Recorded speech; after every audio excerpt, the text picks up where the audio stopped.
La communauté de pratique, en fait, son origine, c'est les 2 forums dialogiques qui ont été tenus en Chaudière-Appalaches en 2019-2020, au cours duquel les experts du vécu nous ont partagé le besoin d'être entendus et d'être soutenus dans leur implication. Parmi les nombreux avantages de l'approche avec, on a entre autres le passage de l'individu au collectif ou à sa communauté. Ça permet d'avoir des prises de conscience, nous donnant l'occasion d'évaluer les besoins et les aspirations des personnes en situation de pauvreté. Le but est que chaque personne peut apporter une différence au groupe et au collectif. Les personnes en situation de pauvreté sont les premières personnes concernées par la lutte contre la pauvreté. Inclure les experts de vécu sont les premiers pas vers la connaissance de leurs besoins, leurs attentes, leurs enjeux dans leur propre réalité à eux.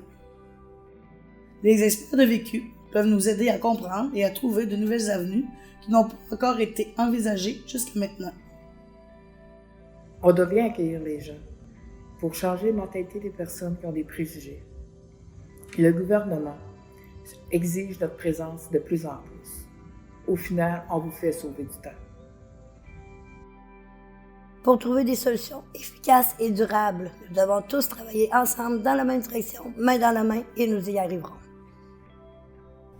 Ce qu'il faut réussir à faire, c'est transformer les mentalités. Il faut impliquer les personnes en situation de pauvreté dans la lutte à la pauvreté.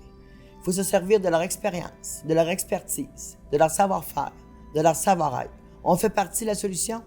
Qui de meilleur que nous pour trouver des solutions peu coûteuses et efficaces? C'est vraiment la base. C'est la base de tout. Les avantages de l'approche avec sont vraiment nombreuses.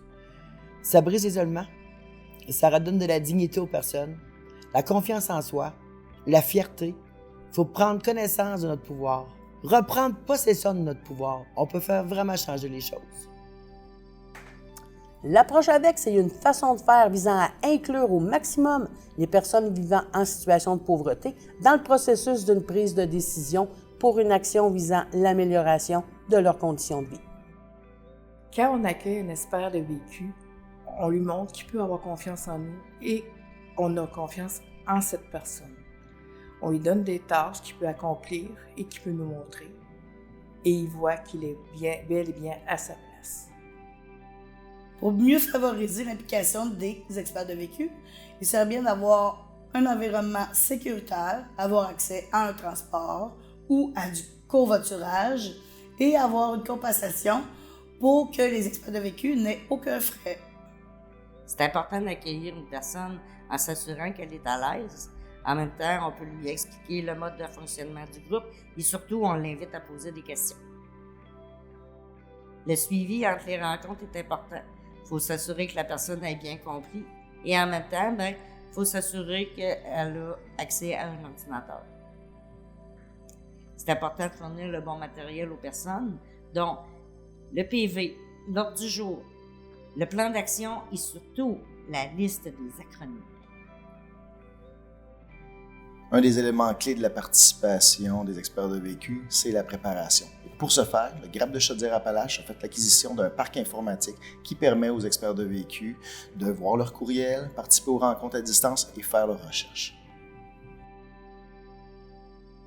Pour faciliter l'accueil et l'intégration des experts de vécu au sein de vos différentes concertations, il va être important d'adopter une attitude d'accueil et d'ouverture à leur égard. De plus, il va falloir apporter de petits ajustements au rythme des rencontres pour assurer la compréhension de tous. Croiser les savoirs, ça nous permet d'avoir une lutte à la pauvreté beaucoup plus efficace. Chacun porte son propre savoir et ses propres expériences. Ça nous permet de tisser des liens et de nous influencer les uns les autres. Dans un groupe, quand il y a un sentiment d'appartenance, il est facile pour les participants de demeurer actifs et de rester mobilisés. Dans le cas d'un expert de vécu, il est facile pour lui à ce moment-là d'aller recruter d'autres membres pour s'impliquer avec lui. Ce qui est important dans le croisement des savoirs, c'est que les personnes en situation de pauvreté aient un endroit où ils se sentent en sécurité, un espace sécuritaire pour qu'ils puissent discuter sur le même pied d'égalité que tout le monde sur une cause donnée. La contribution des savoirs, c'est que chaque personne a leur propre connaissance, leur propre expérience, dans leur propre réalité à eux, et qu'on peut tous apporter notre contribution personnelle distincte à un savoir collectif. On doit tout de même souligner que les professionnels en intervention éprouvent certaines difficultés. Ce sont des salariés qui sont habitués de travailler en groupe et qui ont leur langage propre. Sans le vouloir, ça peut faire en sorte que les personnes en situation de pauvreté se sentent un peu exclues. Dans le cadre du projet, nous avons donné 16 formations sur l'approche avec. Durant ces formations-là, les intervenants nous ont demandé de mettre sur pied une formation axée spécifiquement sur les techniques d'animation pour leur permettre d'inclure facilement les experts de vécu dans leur milieu. La formation numéro 2 pour les intervenants a rejoint 44 personnes, les 16 formations sur l'approche avec 166 personnes. La communauté de pratique est un groupe d'appartenance dans lequel je me sens très à l'aise de partager mes besoins et mes idées, car tous les gens que j'y côtoie sont dans la même situation que moi. En Chaudière-Appalaches, le 8 juin 2023, nous avons tenu des consultations publiques dans le cadre du 4e plan de lutte contre la pauvreté et l'exclusion sociale. 33 personnes en situation de pauvreté ont participé à la rédaction d'un mémoire qui a été envoyé au gouvernement provincial. Nous travaillons tous dans la même direction, c'est-à-dire enrayer la pauvreté dans notre société. Au sein de la communauté de pratique, le par et pour prend toute son importance. La communauté de pratique est soutenue, oui, par une intervenante, mais aussi par 3 marraines. Ces 3 personnes vont vraiment prendre une place prédominante dans l'animation des rencontres dans l'avenir.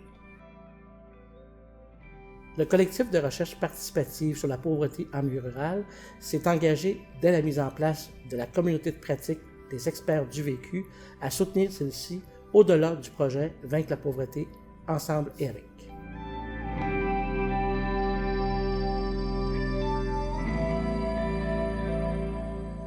Dans le cadre de la communauté de pratique, chacun des participants devait développer un projet personnel d'implication.